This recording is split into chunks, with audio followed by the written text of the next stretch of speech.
సత్సంగం. ముందుగా నా ఆధ్యాత్మిక మరియు భగవద్బంధువులందరికీ ప్రేమపూర్వక నమస్కారాలు, శ్రోతలందరికీ ధన్యవాదాలు. ఈ సత్సంగంలో చాలా అద్భుతమైన విషయాన్ని వినిపించబోతున్నాను. ఇంకా ఆలస్యం చేయకుండా వినేసి ఎక్కువ మందికి షేర్ చేద్దాం. ఆకాశాత్ పతితం తోయం యథా గచ్చతి సాగరం, సర్వదేవా నమస్కార కేశవం ప్రతిగచ్చతి. విష్ణు సహస్రనామం, విశ్వపర్వ, మహాభారతం.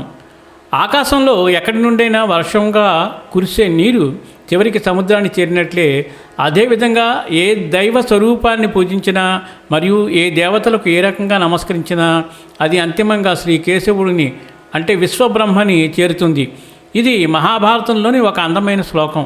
ఇది అద్వైత సిద్ధాంతాన్ని ప్రచారం చేయడమే కాకుండా అన్ని మతాలు మరియు విశ్వాసాల మధ్య సార్వత్రిక సోదరభావాన్ని కూడా సూచిస్తుంది.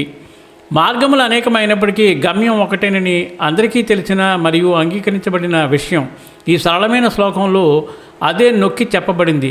సనాతన ధర్మం యొక్క అందం ఏమిటంటే అది ఏ ఇతర మతాన్ని లేదా విశ్వాస వ్యవస్థను బాహ్యమైనదిగా పరిగణించదు.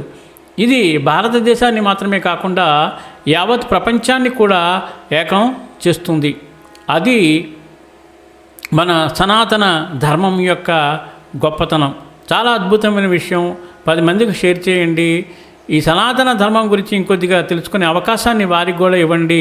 సర్వేజన సుఖినో భవంతు, లోకా సమస్త సుఖినో భవంతు. ధన్యవాదాలు. స్వస్తి.